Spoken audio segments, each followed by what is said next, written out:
Present. Tom Lampy. Present. John Benson. Jeff Franklin.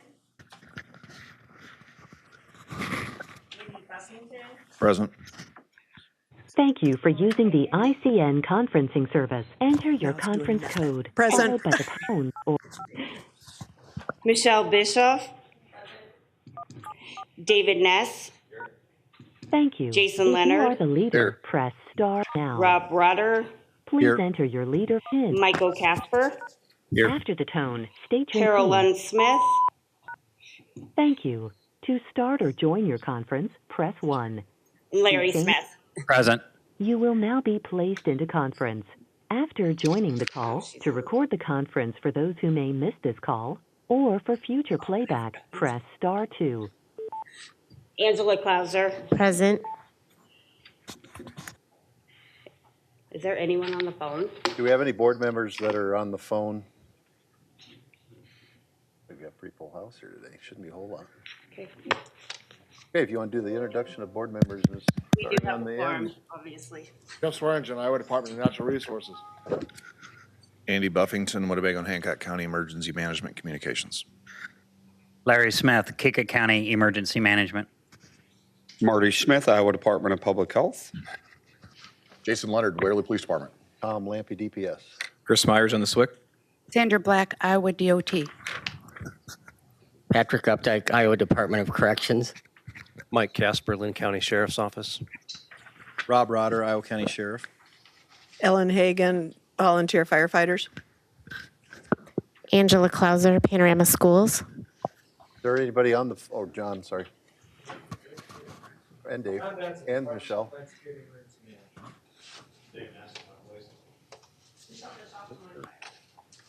It's a good thing we don't have room up here, but it's good. It's a bad thing we don't have, but it's a good thing that everybody's here. I don't think we do have anybody on the phone as a board member. Okay. Welcome, everybody. We'll need the approval of today's agenda. If I could get a motion for that, please. Michelle? Second? Andy Buffington, second. Discussion? All in favor? Aye. Opposed? Okay, motion for the approval of the meeting minutes from January 10th of 2019. If you've read over those, I take a motion for that approval, please. Casper. Who was first? Casper. Okay, you got a second? Further discussion? All in favor? Aye. Opposed? Okay, SWIC report. Thank you, Chair Lampy. We'll start off today with some follow-up from the trip to Mesa that I had last week. Our encryption paper was scheduled to be discussed at the P25 steering committee, but they did not have a meeting because of the government shutdown. They had to cancel some travel plans for some members that helped convene that group. So the plan is to discuss that paper the next time they convene in that capacity, which will be in June. The steering committee is going to meet virtually to discuss any type of standards that were passed by the TIA group. So that'll be happening over the next couple of weeks also, so that they can review those and make sure that that fits their vision for the P25 standards in general. On that note, with the trip to Mesa, a couple of those standards are related to trunk and control channels and messages.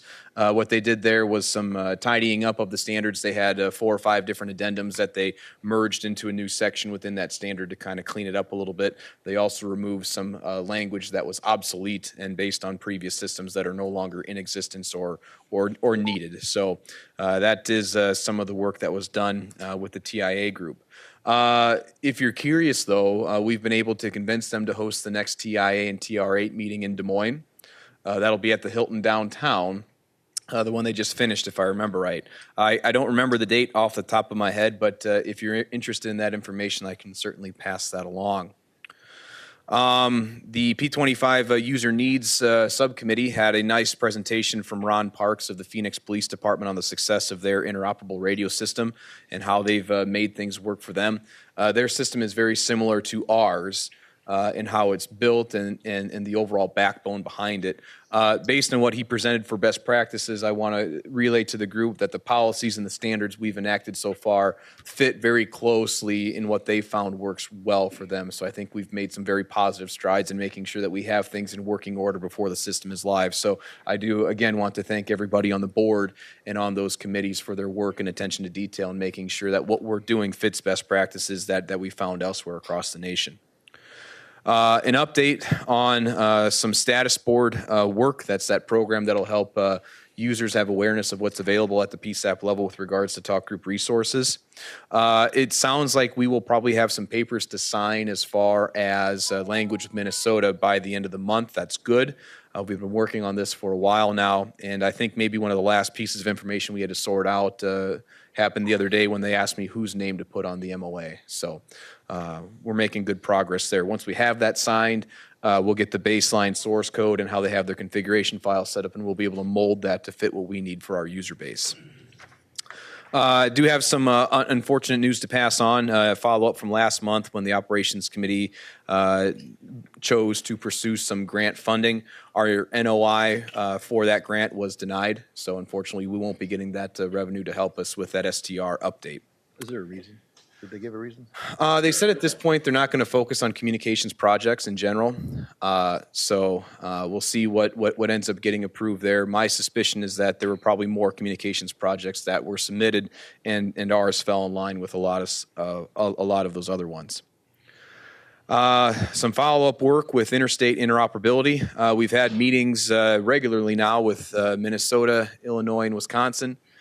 Things are about to pick up with Missouri, Nebraska, and South Dakota. We've had some of those scoping calls. We're doing a lot of things very similarly with those other states. We're generating surveys for users to fill out to figure out what they have for radio equipment, what they have programmed into those radios already, and then that'll be a part of a bigger solution also. Nearly all the SWICs, actually all the SWICs have verbally stated to me that it will probably be an option for Iowa users along the border of other states to join their state systems at no cost for interoperability. What that does is that simplifies some of the processes we may need to undergo because it potentially has the ability to cut down on the amount of programming that would need to be done.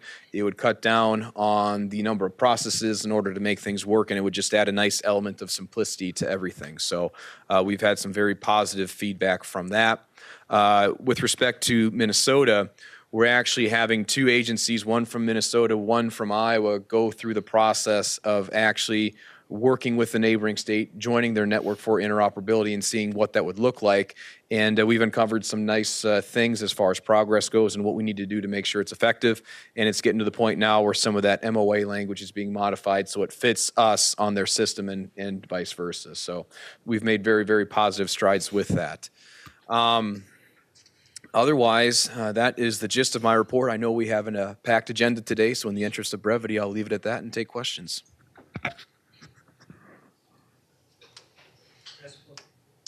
There'll be some type of a training program coming out for the message board operational. For status board? Yes, status board. So part of the project with that, that's an excellent question, Larry. The overall project goal for that was to first figure out exactly what we were going to have to do to get something like that in line. So the first step was getting whatever we could for a program, whether it was something we developed in-house or source code from another state to help expedite that process. So now that it looks like we're going to get the source code, now we just got to work on simultaneously lining up the hosting processes and servers for that, and then also developing the training program. In my view, that training will probably have to be something that we do virtually so that we can hit everybody in a very short amount of time. There's ways to access control virtual training sessions, so we're going to look at that as well. But yes, there will have to be some level of training because it is a fairly, big interface. It's easy to use, but it does encompass a little bit of a learning curve in its own right. Okay, great. Yep. Anything else? Okay, 911. Blake, are you here? There he is.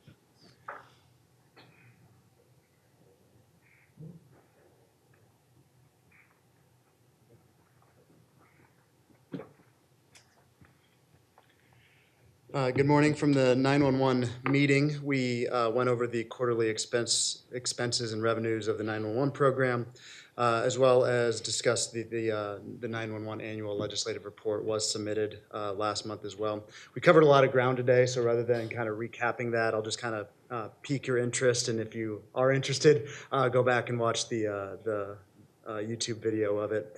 We discussed providing statewide alley as part of the network responsibility rather than the onus on the PSAP.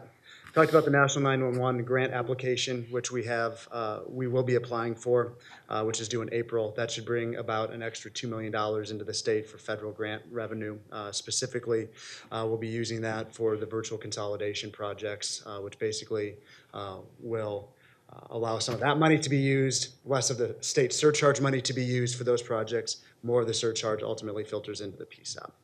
And the other item that we spent a little bit of time on was looking at the 9 binding contracts that PSAPs have signed for the shared services, the host remote call handling. So 9 binding contracts have been signed, and 29 PSAPs have expressed their interest and are in the process of doing site survey and getting basically in the queue to get turned up. So that project is moving along quite well, actually. So, any other questions for me? Thanks. Sheriff Buffington, you're up. All right, thank you, Mr. Chairman. Good morning and happy Valentine's Day, everybody. The user group committee, during our last meeting, we have 4 new applications and an updated application to consider in new business today. We also had lengthy discussion relating back to what Chris was talking about with the interstate agreements with for our border counties, whether or not we want to do a blanket approval like we've done for the PSAP grant with single device IDs. I think we didn't necessarily table it, but we needed more information. We wanted to really kind of see what the Iowa and Minnesota, the 2 individual counties, were going to do, how they were going to make that happen with technology and things like that before we went ahead and just did a blanket approval for all the other states. So with that, that was about all we talked about. So if there's any questions, I'd be happy to answer.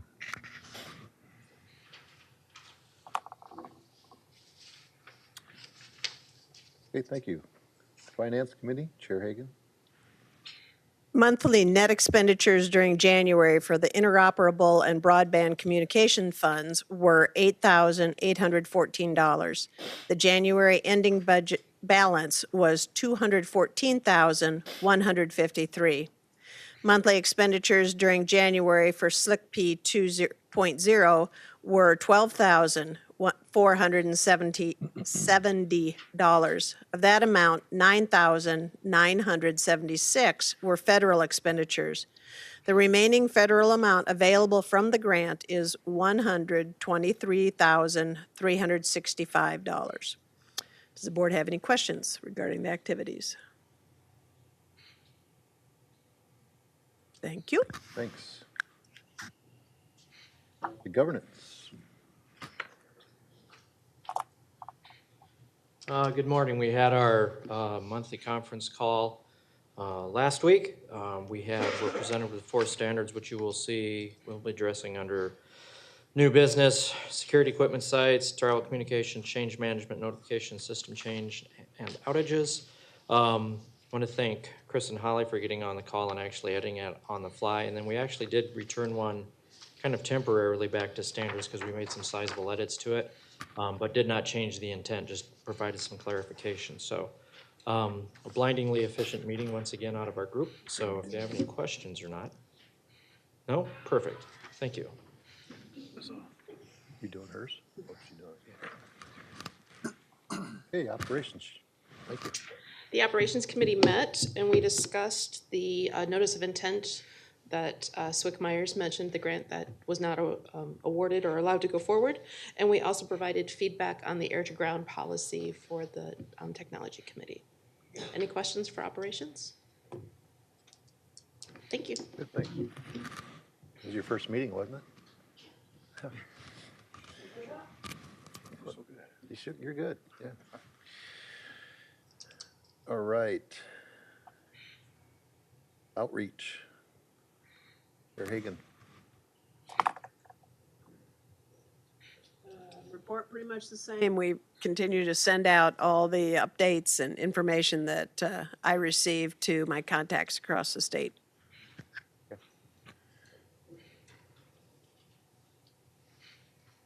Go right ahead, Sean.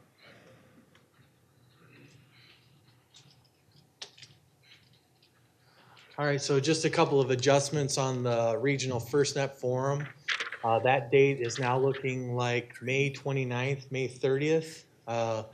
Tentatively Prairie Meadows, correct? It is Prairie Meadows. Prairie Meadows.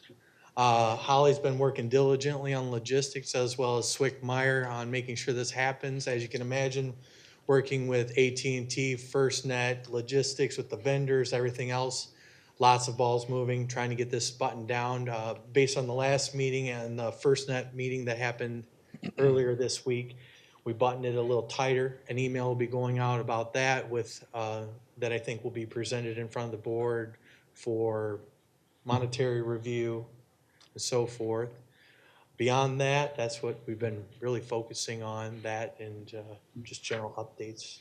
Does everybody know, the board members know what the forum is exactly, what the, how many states, what the intent is? I can go over that again. If you would, please. Sure. It's 4 states. It's Nebraska, Kansas, Iowa, and is it Missouri, Chris? I'm sorry? For Region 7? Region 7, Iowa, Okay. Missouri, Kansas, Nebraska. So these are the 4 states that will be invited to this. Right now, we're size scoping it for about 150 people. We're bringing in people from AT&T to demonstrate equipment. We're bringing in people from FirstNet to talk about how it's being used. So there's going to be things like deployables. They're going to be having devices available. There'll be people there talking about what's available, how to use it, those types of things. I don't know if I shared the tentative agenda yet. I don't believe I did. We're still working through that. Swick Myers or Chair Lampy, if you have something else to add, I believe that's kind of the scope of what we're looking at. We are developing a scope document in which it'll be a little more clearly laid out for the board to review. That's something I've been working on this week, and then I'm hoping to get a draft out early next week. So there's been one in Minnesota, there's been one in Illinois, and several other states. FirstNet Authority takes care of most of the planning and marketing and things like that. So everywhere they've been, they've had a huge turnout. So we requested that they come to the Midwest again in Iowa to get the FirstNet message out in the forum. It should be a good event. They have the deployable there, which is the cow or sow, whatever you want to call it, and a bunch of stuff. And I know public safety likes gadgets. So. And I believe this will be one of the bigger ones that they've had. In the past, I think they've only been doing for an audience of about 50. So ours is going to be one of the bigger ones. And I've told them that, on average, when we have our regional outreaches, we're a minimum of 30 people. So I wanted to make sure we set the bar high. And I know Chair Lampy has exceptional expectations. So I want to make sure that I deliver for not only him as well as the board. But luckily, I'm surrounded with great help with both Swick Myers and Holly now helping with logistics. So I anticipate this will be a phenomenal event and a good representation of the board. Any questions? Sean, I've got one quick question. Yes, sir. And you may not know the answer. Is there going to be any verification process so when an agency or somebody signs up for the AT&T, the preemption and all this process to validate that they are who they say they are? Or is that just going to be? I can answer that. I'll let Okay. Kyle Spies with AT&T answer that. Speed. Yeah. Thank you. Sorry. Close enough. Thanks for the question, Larry. So each agency goes through a verification process that's based off of a NAICS code that's built into that agency that signifies the company as to what they are, whether it's a public safety entity, police, fire, EMS, which would be primary users, or also through the extended primary process as well, which would be the other agencies that you work with. That could be utilities, energy, water, transportation, school systems are a big one lately. And then also we do have an exception process that goes through the First Responder Network Authority Board for agencies that you guys vendor through that help in disaster recovery, containment, things of that nature as well. Does that answer your question? Yes, that helps. Okay, awesome. Any other questions for me?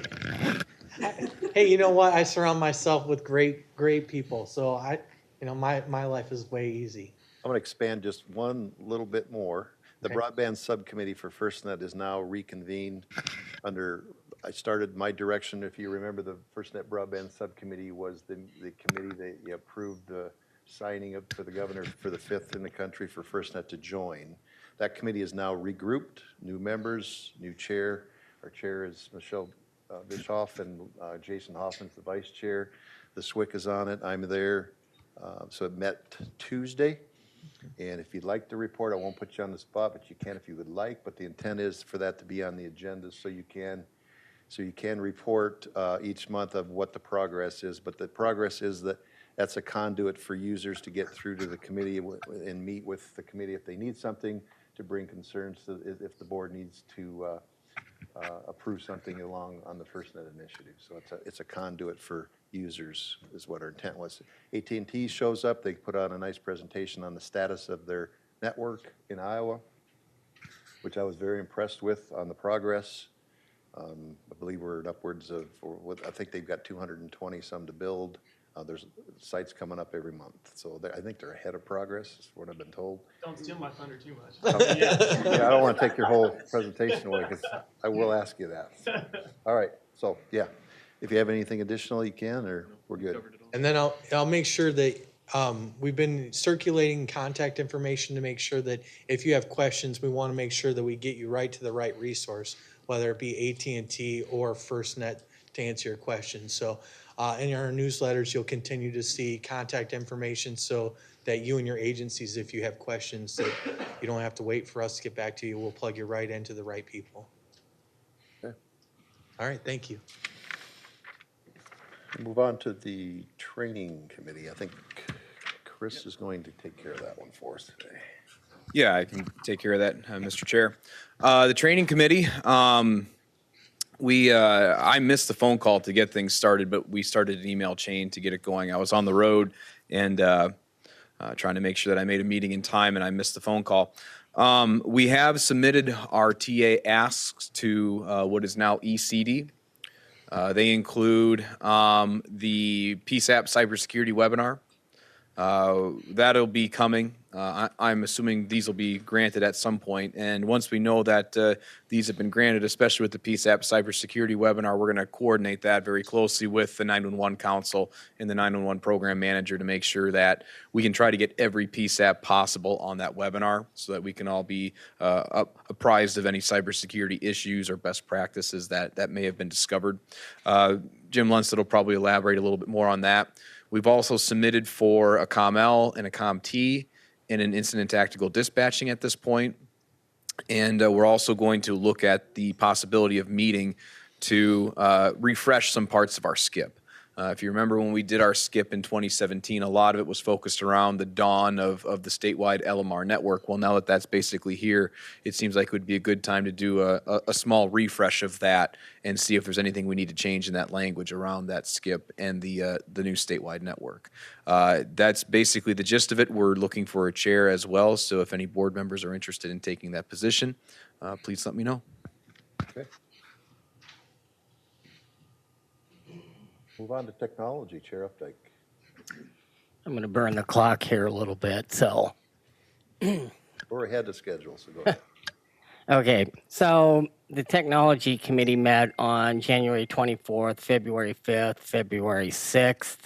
I joined the Operations Committee meeting on January 16th, and prior to that meeting, what I did was I pushed out this draft for the 700 meg air-to-ground channels. And the intent was to send it to them and standards to let them vet this out. And if you are looking at it, it's regionalized. There's 16 channels that they're separated into 8. You've got 6 regions, a statewide, and a landing zone frequency. So through the process of the operations group, they made some changes to it where it wasn't regionalized. Through their discussions, it kind of hit I would say they probably didn't want to go that route. I think more of their intent was to just, you pick a channel and reserve it on a message board, if you will. So after that, the next technology call, what I did was I probably ruffled some feathers within the technology committee, because I said, why even waste the time with licensing these at a state level? Why not just let the independent agencies license these frequencies on their own? That didn't go over too well. But this is, you got to remember, we didn't know everything that we needed to know when it comes to licensing these channels. So the next step was, and it kind of got to be like an old Life cereal commercial where we keep pushing the bowl back and forth between each other, deciding who's going to do what with it. So it's like, hey, let's get Sandy Black. And so we pulled her into the phone call because we needed to know how these frequencies are to be licensed. And come to find out that, and I want to let her step in here too so that I don't ruin the conversation completely. The gist of it is that the wording of this says that the state licenses these channels, and then they basically delegate how they're going to be used and within the state. So what I did was I rewrote the draft documentation, taking into consideration some of the input from the technology members and what Sandy provided for information, and I pushed it back out. And that was to a few people within the standards and operations committees and subcommittees, if you will. I did get some calls back on that because I think they thought that maybe I was trying to just throw away everything that the operations committee had discussed back in, what was it, January 16th. I let them know that that's not what I was doing. What I want to do is I want to keep this ball rolling, because we really didn't know who was going to license these things. You know, is it going to be the state? And so the more we dig, you know, I called some other people, because are we going to license these with the Isicsb name on it, with an Isicsb contact? And so I talked to Dave Britton, and I don't know, maybe Tom, you want to comment on that. But part of this whole issue staying alive like it is to really understand who's going to maintain the licensing, not only on this, but the Isicsb system as a whole. Because this probably won't be the last time that we come looking to license frequencies to enhance the overall operation of the system. So I know it seems like it's dragging on. I'm glad we didn't license them like we had requested a year ago, because we have found out there's a lot more to it than what we thought. Well, my suggestion to you on the phone was, if we're going to, as the board, license the frequencies for the statewide system, then Sandy Black would be the perfect one to handle that with her experience. I don't know if she's agreed to that yet. I don't have an issue with it. Yeah, microphone. I don't have an issue with it because I think, so I talked to Tracy Smith at the FCC, Tracy Simmons at the FCC, and I also talked to Roberto Messendon, who is in DC, and he is the Deputy Bureau Chief for public safety, the legal side. You know, he's he's under Michael Wilhelm, the Bureau Chief. Anyway, so I got one take on it from Roberta Messendon, but Tracy Simmons and me were able to talk, and he brought a little bit more clarity to it. And he said that these, and I was looking up the rules while you were talking so I could cite them, and I apologize, but I didn't know I was supposed to have the rules ready. But anyway, the last sentence of that paragraph, it says that these are under the control of the state. Now, when I said, okay, what does the state mean? Does that mean The governor, does that, I mean, who does that mean?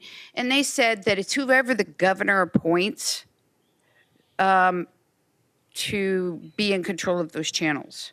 So that's going to have to come out somewhere where we get that license. Once we get that license, it's an easy application. We go in as the state of Iowa. We license it under the state of Iowa, whether it's under the Isicsb. Since it's part of the 700 band and it will be used as part of the Isicsb program, I believe it should be licensed. This is my opinion. I'm not on this committee, and I'm certainly not the ultimate person to make that decision. But if it's going to be controlled by the state and it is part of the Isicsb plan, then it should be licensed under the Isicsb name. And then those people who want to use it then have to follow a certain set of criteria, which he has designed, which is good. I've reviewed it. We talked about it. There's a couple things to go through it.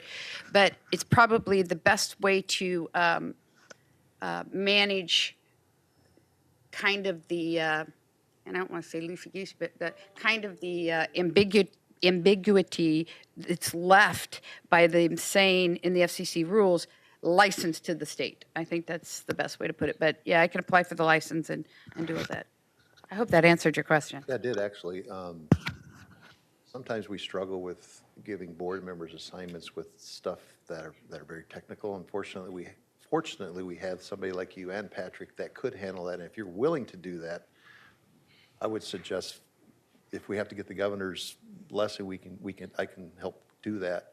And then we take the air to ground and everything. Just take it for the system, right? Mm-hmm. We've got our own stuff to worry about with our old VHF stuff. I mean, it's a monster, and it takes a special person to want to always keep up to date on that stuff. Because if you miss something, you're in jeopardy of losing your life. You got to really keep up with it. But I think, though, to keep everything clean, in my opinion, this probably should be talked off record just because a lot of people really don't care, but to keep everything clean, we need to take that, because it specifically says to the state, is to get that from the governor to appoint to whatever committee he wants. Is he going to give it to the Isicsb board, or is he going to give it to the RPC, or, just to keep that line clean. Sure. So, and then once whatever committee has control of that, then go in and apply for that license.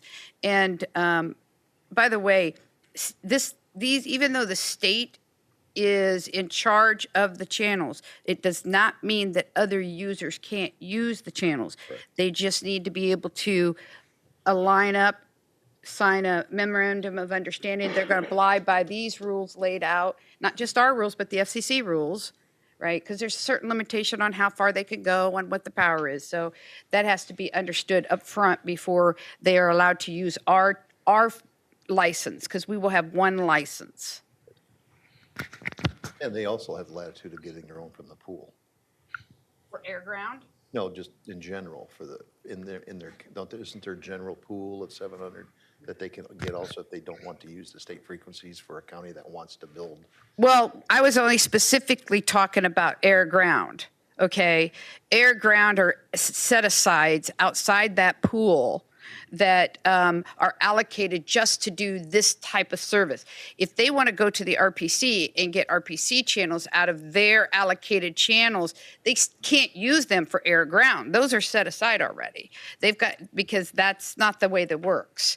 For the RPCs, those that control the RPC channels, if a county, I don't know, name a county because I'm not as familiar, just a county for, what?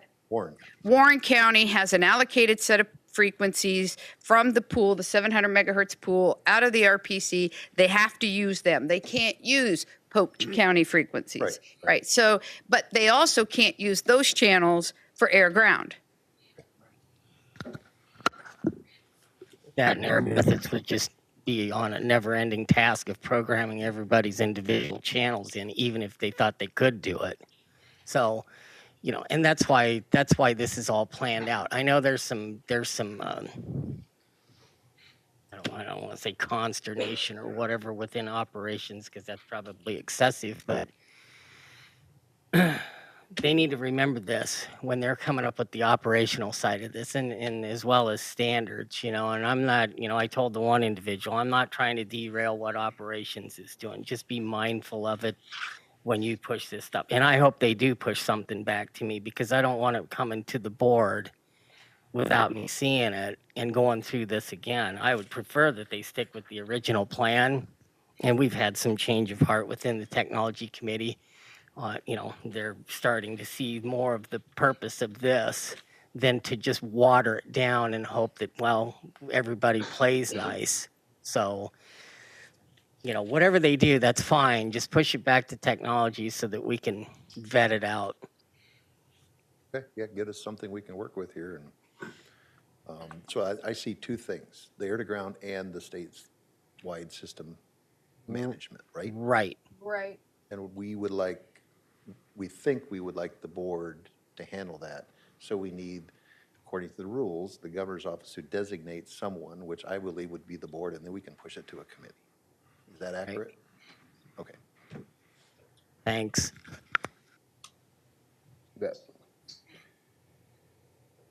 Lead committee, Connie, you want?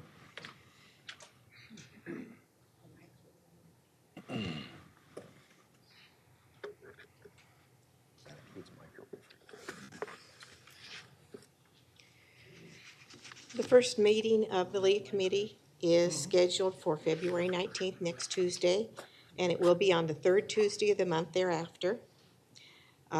Sheriff Rotter and I have worked pretty hard trying to form this committee and make sure that it consists of people in all areas of the state, the north, the south, the east, the west. We have police chiefs, sheriffs, and dispatchers from those areas. We have a member from the State Patrol.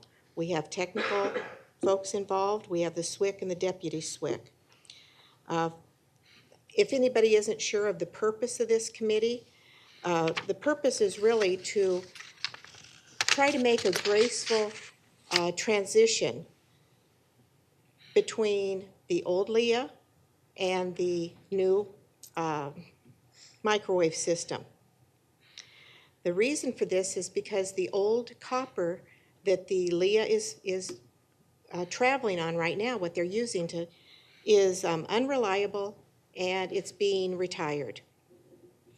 One of the things that's very important to us is that we do have representation from all the areas of the state because it is a joint effort, and we want to make sure that we hear from everybody. So just because we have, this smaller committee formed, if there's others that still want to participate, please have them contact us, and we would welcome other people and hear their voices. I'll just lead on to it. I think that's excellent the way it's diverse, because LEA to some isn't a big deal, but then LEA to most is a big, big deal, because that's their contact with the state and state agencies. So it's very important that the local agencies have a big voice in that. Yeah, and again, if there's anybody, I know there's been some people that I've tried to call and that for some reason, we have not been able to connect. If there is anybody from any of your areas that really want to participate, please have them call us.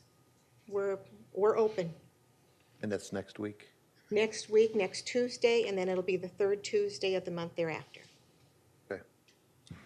Thank you. Thanks. All right, move on to other reports. Information sharing, I'll open it up to the board members. They want to share any information you have? Chris? Thank you, Chair. I just got an update right after the meeting started from Sheriff Fank in Worth County, who was one of our counties that was working with Freeborn County in Minnesota and the Minnesota governance bodies to work on what this interstate interoperability would look like if one of our counties wanted to join their system and one of their counties wanted to join ours. I'm happy to report today that the Worth County application to the Minnesota system was approved by the regional board is being forwarded to the state for final approval. So that's good. We're making significant progress with this. I know the Freeborn County Sheriff is working on his application to our system as well. So wanted to pass on that update since that's about as fresh as it gets. That's a large task. Good job on that. That's a lot of work with systems and sheriffs and PSAPs from other states. Good job. Yeah. Unless anybody else has anything, I'll jump in and you can follow me. I'll just give you an update on DPS as far as where we're at. The status we're doing right now is we're putting in the call log recorders, starting in Des Moines at the GFHQ, Des Moines Center. Once we do that, then we will start in Storm Lake. And the intent was that, Connie, refresh my memory, when is Storm Lake next week? Yes. Okay, so Nick's right here. I'm going to steal your thunder. Are you going to say that up here?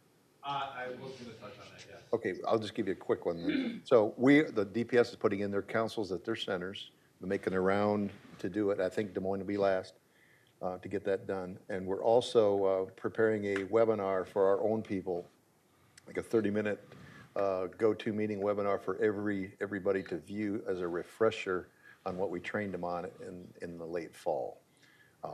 If you don't keep up with that, what we taught them, you'll lose it. It isn't rocket science, but it is confusing when we start talking R1, TAC 1, this and that. It's not easy to absorb. So we're doing a refresher to keep them up to speed. We also intend on programming in a zone every county frequency that any sheriff or dispatch center wants to share with us in the troopers' radios so that they can communicate with them. So they'll have not only their own operational channel, if they'd like to share it with our troopers, we'll put it in that zone. We will also have, of course, the regionals and the statewide. So we got plenty of ways to continue to communicate. It's even better than it was before. So I think there's some misconception that we're not going to be able to contact, the troopers aren't going to be able, from my own people actually, also they're worried that they are going to lose contact with their sheriff's office and their dispatch center when we flip the switch, so to speak, and it's not true. So it's in there, it's going to be in there. Where we put it, we'll make it easy for them to access, and yeah, that's the status of where we're at today. Our agents, we did a test, do a major search warrant here a week ago or 2 weeks ago, 14 different places in the state. Some of them were at least 100 miles apart. We looked at the map to see if the system in that area was operational and wide trunking. It was. They used it, and the report back was it worked flawlessly, and even the cells didn't work, but the radio did, and that's the portable radio. So it was a success. So, with that, any other questions for me? Otherwise, if anybody else has anything, you can certainly share it. I just had one question. I had a little email from the legislature about House Senate Study Bill 155, if someone could sort of talk about that, the background and the intent and the impact. Well, I'm not really, I'll tell you what I got caught off guard with yesterday. I think the intent is the FirstNet network is being built as we speak, lots of stuff going on. I think the bill wants to allow FirstNet to put the towers up in the county. In the wording that is in there that I could see, and John, correct me, you probably read it, and you've read it. I've got it right here. And you've got it. Put the chair of the board and or the SPOC, the process, right? But then there's one sentence in there, I think it said radio access network, was alarming some people about the board's gonna have to approve every tower site or the chair, or when I'm gone, the chair or the SPOC when that. So we take that sentence out. I think it's probably better. That's the last I've got, and that's truly all I know about it. I was up at the Capitol yesterday talking about just that. So if you want to read it, you can do it. It doesn't matter. What was the House file number? 155 study, Senate Study Bill 155? House Study Bill. Or House Study, sorry. See where it goes. I don't get into the lobby, and I didn't even know about it myself until I had to clear up that no, we don't have a dog in that fight. I know that our words in there, but it's the FirstNet network, not the LMR network. When you see radio access network, that's the RAN. It is a radio access network, but it is not the LMR network we're dealing with. All right. Okay, we're up to Motorola. Nick?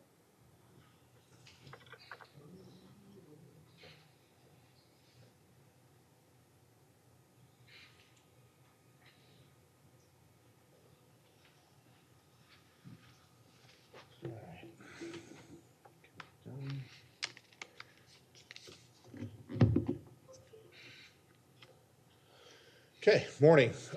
Filling in for Melvin again while he's out on medical leave. We are anticipating him to be back next week, so that is good news. First thing I'd like to cover is the platform tracking. We are, one new piece of information, we are wide at every site right now. So everything is now connected. Every site is now in wide area trunking. So the state is covered with the exception of Rock Rapids. That's in the northwest corridor that we're still working through. That will be a new build or a tower replacement.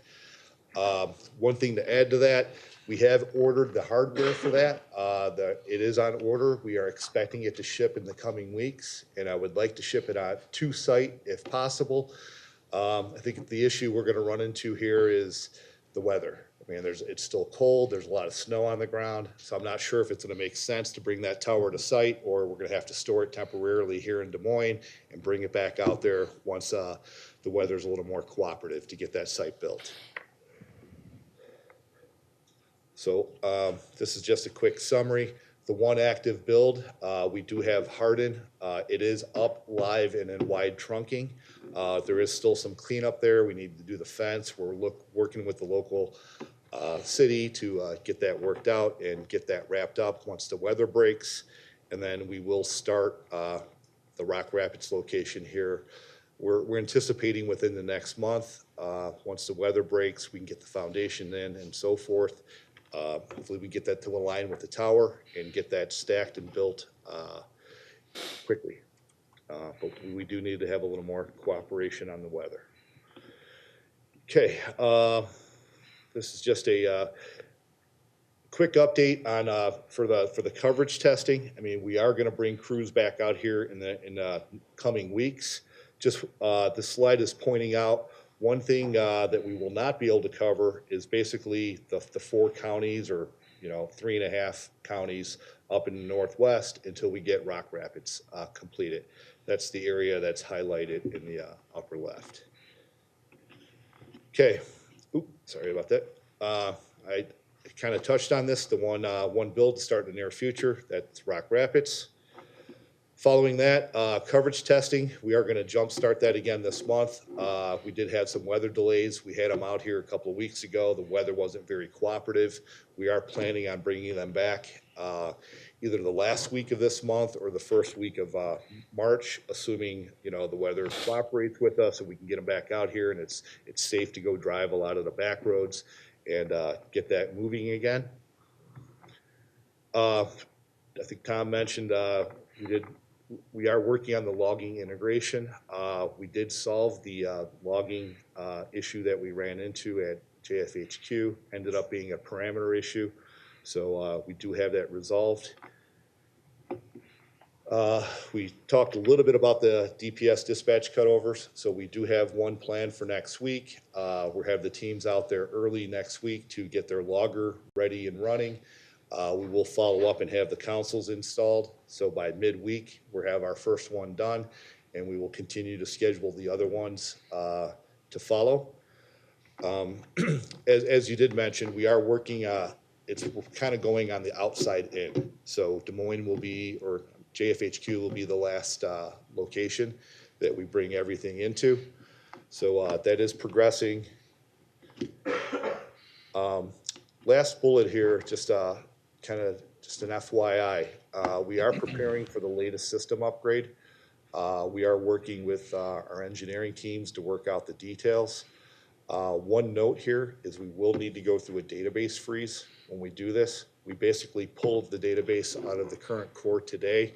We send it off to get it massaged, bring it up to the new level. So if there are any database changes during this freeze period, we're going to have to manually log and put them back into the new system once we get the core back up on the new software.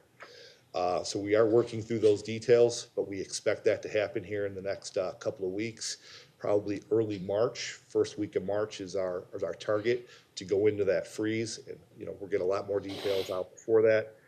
And then once we get that database back, we bring it up to the latest and greatest, and we're getting real close to wrapping this up. So it's pretty good news. A lot of progress has been made, and the wide trunking was a recent report from yesterday. That just happened yesterday. Everything is up and live. Even Lourdes? Yes. The whole state is wide trunking right now.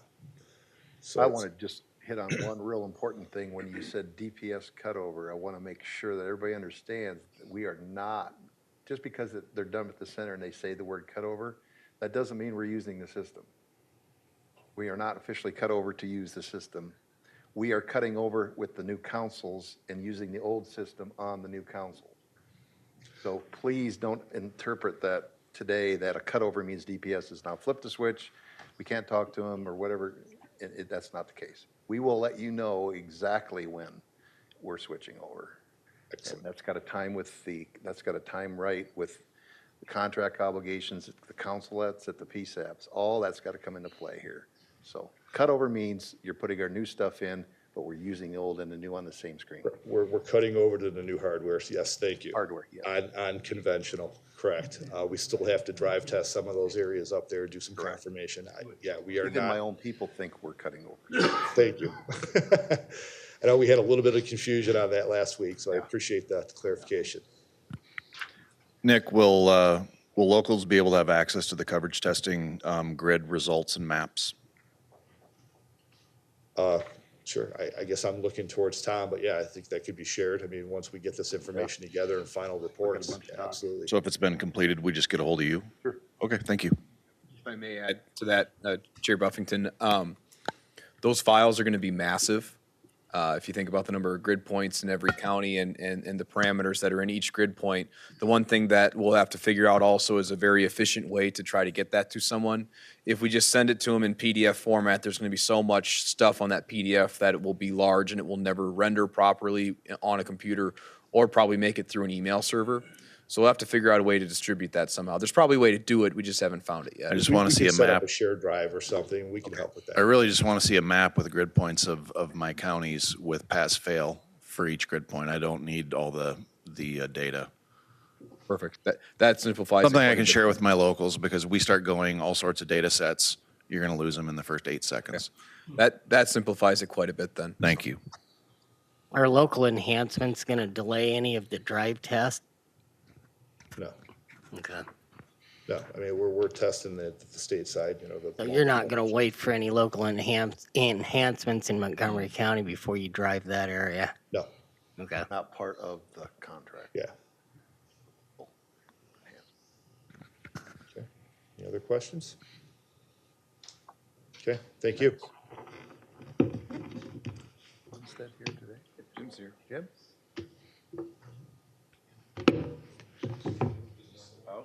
Jim? Jim Lundstedt? Jim? Oh, there he is. Jim? AT&T was next, so apologize.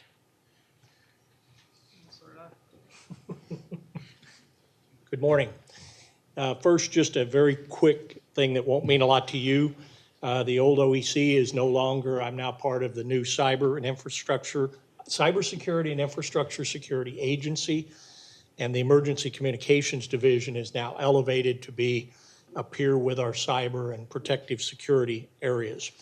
Basically, this new organization called CISA was designed to be the nation's risk managers. In other words, we prepare, train, identify risk, help entities mitigate risk at the federal, state, local, and tribal and territorial level.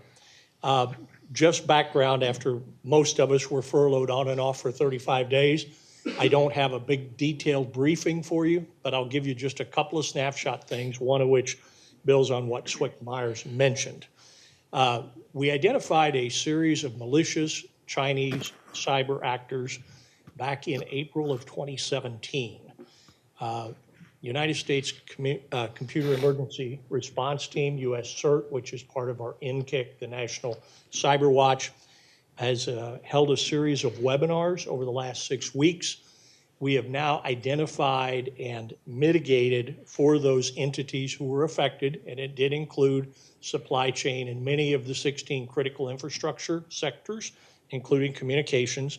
We've identified those who had risk and believe we have successfully set that off. I would be remiss if I didn't tell you the primary way that people have assumed this risk is through email. Most of us have done a great job of saying, don't put a USB drive in my network computer if you don't know what's on it. If it's not yours, it's not trusted. However, credential harvesting and theft of privilege in your system remains a high vulnerability through email phishing attacks and clicking on links that are malicious and often appear to be legitimate. Just this week, I got an email from my bank that says we need to update your login information. Right, sure you do. Sure, you'd send me an email for that. However, in the traditional emergency communication space, Swick Myers mentioned that we're going to be working on a cyber security awareness seminar for public safety answering points. This is a new technical assistance delivery. I believe in our request it said we wanted to do this twice so we could reach as many PSAPs as we could in the state. This is an emerging threat vector as we get more and more and more integrated with internet sources for PSAPs, and this will hopefully be a good eye-opening opportunity. We are just completing our first detailed risk assessment of a regional 911 system. That was delayed a little bit and will be delivered to the owner early March. And there'll be some lessons learned, hopefully inform and give us a chance to help them mitigate any vulnerabilities that we've identified. That'll be a future TA deliverable for states for both land mobile radio as well as 911 and traditional telecommunications high value targets. I believe the Iowa TA request this year, as Chris mentioned, included communications unit leader, communications unit technician, tactical dispatch. You had something in there to just revisit our communications unit credentialing and recognition, just kind of be sure we're current with best practices, and a skip workshop update. That will be tailored to Iowa and will not be hopefully the big detail lift that we did a couple of years ago as we refresh that plan. As it stands right now, each of the 4 states will have TA delivered.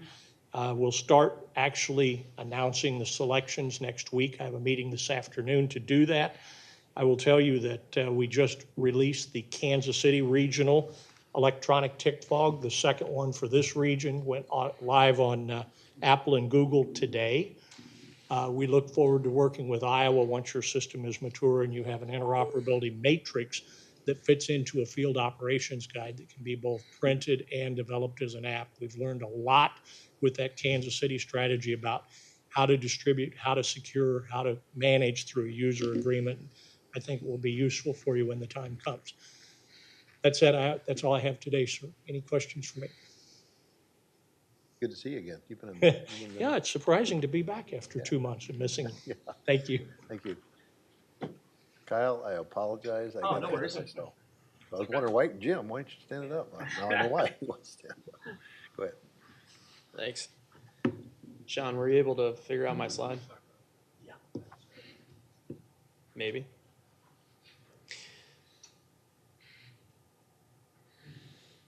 So while he's working on getting that up, obviously what I'm here to talk about today are 2 different, okay, he's got it up, awesome. So 2 different things for you today is to talk about not only the Iowa network build out for FirstNet, but also some of the devices and things like that we've been getting a lot of questions on within the field. So it's a 5-year network build out plan. Obviously we are a little over a year into that build out. So there's 211 new sites in progress within Iowa. Iowa. So that's 211 new sites. That does not count any sites that we have to upgrade, touch, et cetera, that are existing sites. Okay, so 82 sites have been on air. Actually, that number is a little wrong. It's actually 85 sites, so I can update that for you. It's 85 sites on air already since opt-in. So as you can see, we're ahead of schedule. As far as the progress goes throughout this, we're over a third of the way through the plan, and like I said, it's a year into the 5-year build-out plan. We've had 56 bandwidth expansion sites already. We have planned 134 baseband upgrades, and essentially what that means is we have to be able to touch the towers to be able to give not only the security that the FirstNet networks needs for public safety, but also the bandwidth for everybody to be able to use it for your data applications, voice calls, et cetera.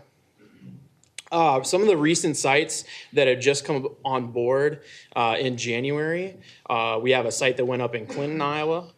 We had a site that went live in Montezuma, Iowa, a site in New Sharon, Iowa, and a site in Zwingle, Iowa.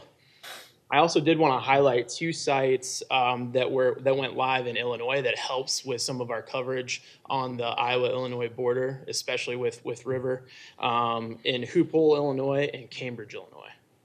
So those can affect coverage, obviously, for any of our folks on the border there as well. So when you take a look at this, like I said, this is all in an effort to get to not only cover 99% of the population, but 98% of geography within the state of Iowa, which are the measurables through the FirstNet RFP. You have any questions today on this? Big difference between covering population and geographics. A huge difference. When we first started this back in, and Sandy's been involved in. Yep. Yeah, we demanded that, and especially rural America. Right. And that's great that we are making you do that, because that is what we requested the most, was the geographic piece, not population. Right. So commercial carriers always in the past have always built a population. They pretty much had ignored any type of geography coverage or rural coverage. So that was obviously a big part of what we're trying to get to for 98% geography is a base play. This is including AT&T and all the other commercial carriers. FirstNet is different. FirstNet is the public safety carrier. That's why we have these guidelines that the commercial carriers do not. Because we can't predict where a tornado is going to go. We can't predict where the floodwaters are going. We can't predict where you're going to get called to for anything. So that's any type of what response. I'm getting at is that's why we, back in the day, requested that specific item. Right. Can't predict where you need it the most, and you have it. Right. Any other questions on that? Do you have a problem with us putting that on our blog? No, and we are working on, with legal, having some maps that are approved for customers as well. I know it's been something that we've been asking for a little over a year and a half, especially me, asking for that to be able to share that, to give more information out, to be able to see the coverage. You can go to, any customer can go to AT&T.com, to FirstNet.com to take a look at coverage, or reach out to myself or your local AT&T rep to understand the coverage in your specific area better as well. Okay. Any other questions there? Thank you. Okay, perfect, thanks. Standards Working Group, is Terry here? Okay, Terry.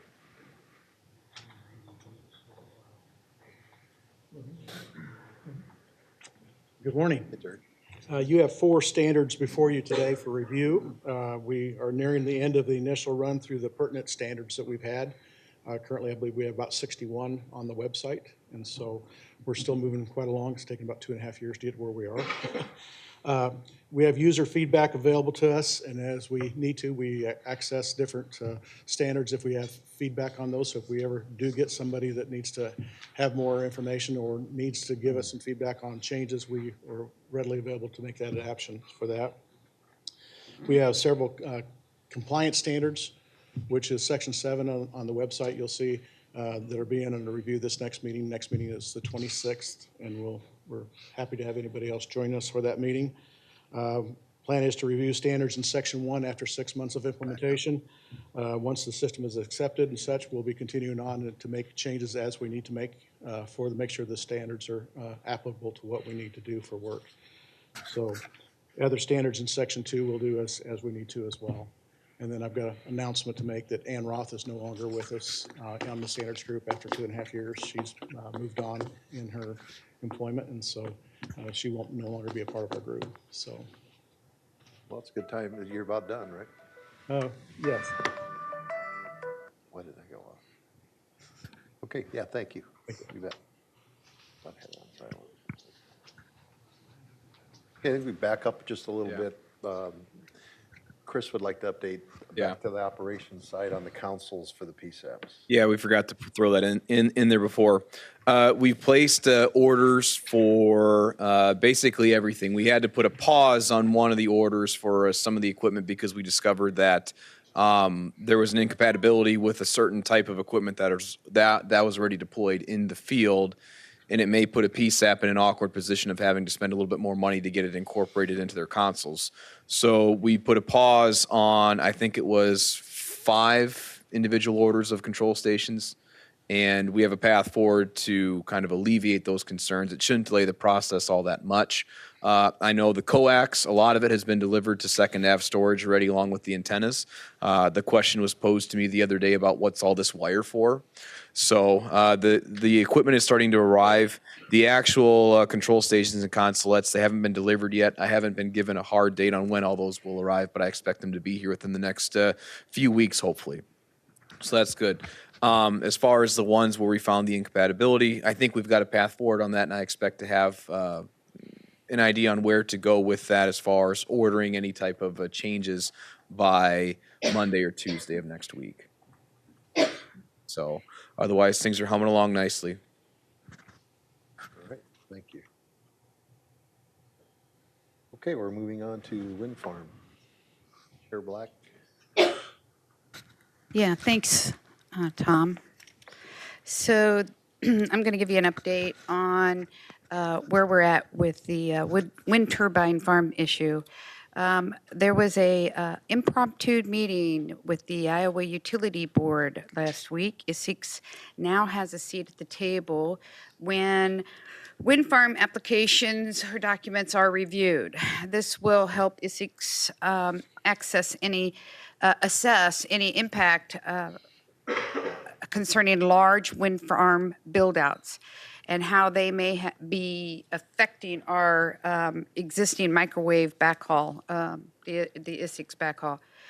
We need to plan to help ensure our network is protected. So we probably should talk more about setting up a way to have that information from the utility board get processed over to us and what we do for that. So the other issue is that the smaller wind farms, they don't necessarily go through the utility board for approvals. And so what's happened there is, we can still get microwave interference on the backhaul system if you get a smaller wind farm constructing or building without our knowledge. So we got to figure out a way to alleviate potential interference with those smaller wind farms that don't report over to the utility board. So we're going to have to make some type of connection with these independents, and I would say that's what they're called, right? Independents.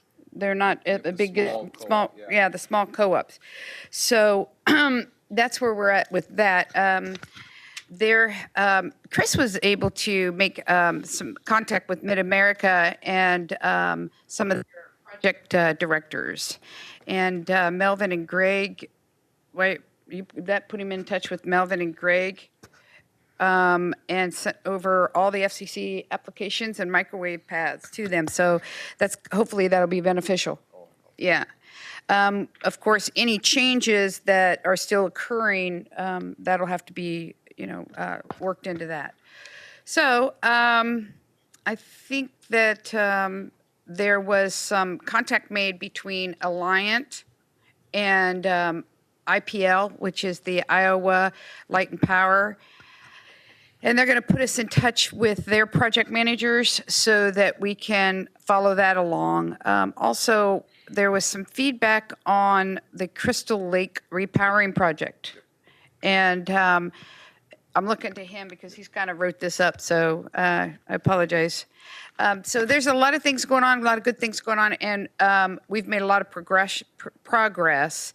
And hopefully at the next meeting, we'll have some of these items that we've sent them and they've sent us back with some assessments on how we can go further and figure out a path, not just to deal with the bigger power wind turbine farms, but also the smaller ones. And also try and get to be part of the process prior to them establishing where they want to put it. Come in at the beginning instead of the middle or the end so that we can, have that done. We also probably as a board might elect to establish our own rules on what we would consider too close to us. So there is some engineering studies out there that say this is too close, this is too close. So even though we might be able to say, hey, you can't build there because it might interfere, we might want to get some, I'll try and pull together some engineering documentation on not being might too close, having it more defined, saying we know for a fact this will interfere at this level. So hopefully by then we'll have some more information at next month's meeting. Perfect. I'm glad we're getting into this now. Big time. Lots of progress, good progress. Thank you. There's no old business, so we'll move on to new business, and I'll give it back to Chair Buffington. All right, thank you, Mr. Chair. The user group committee has reviewed 5 applications at our last month's meeting, 4 new and 1 updated.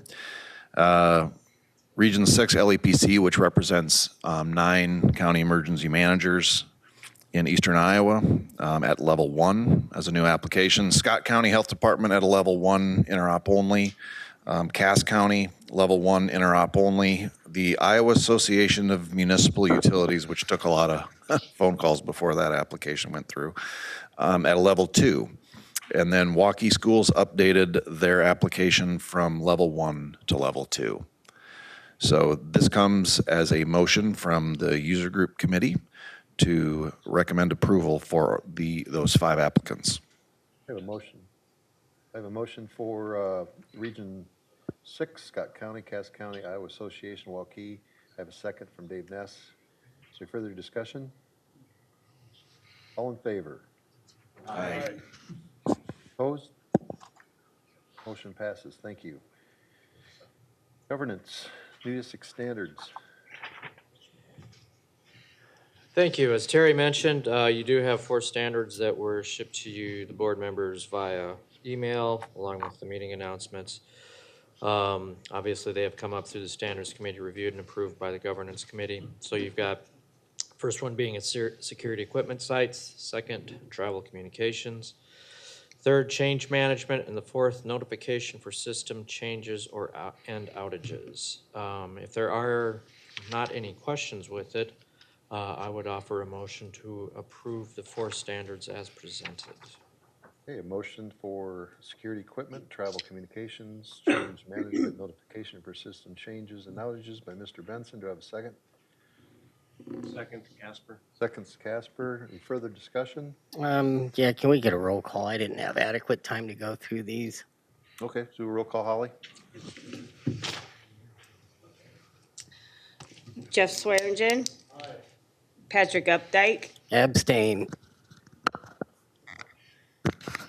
Sandra Black. Abstain. Marty Smith. Aye.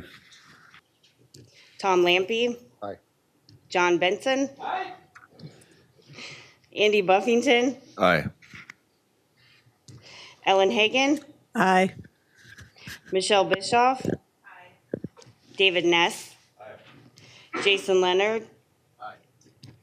Rob Rotter. Aye. Michael Casper. Aye. And Larry Smith. Aye. Angela Klauser. Aye. Okay, motion passes. Thank you.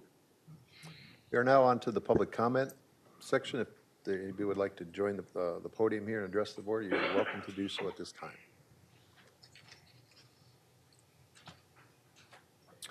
All right. Motion for adjournment. I'll make it. Second. Okay, second by Patrick. We're adjourned. Thank you.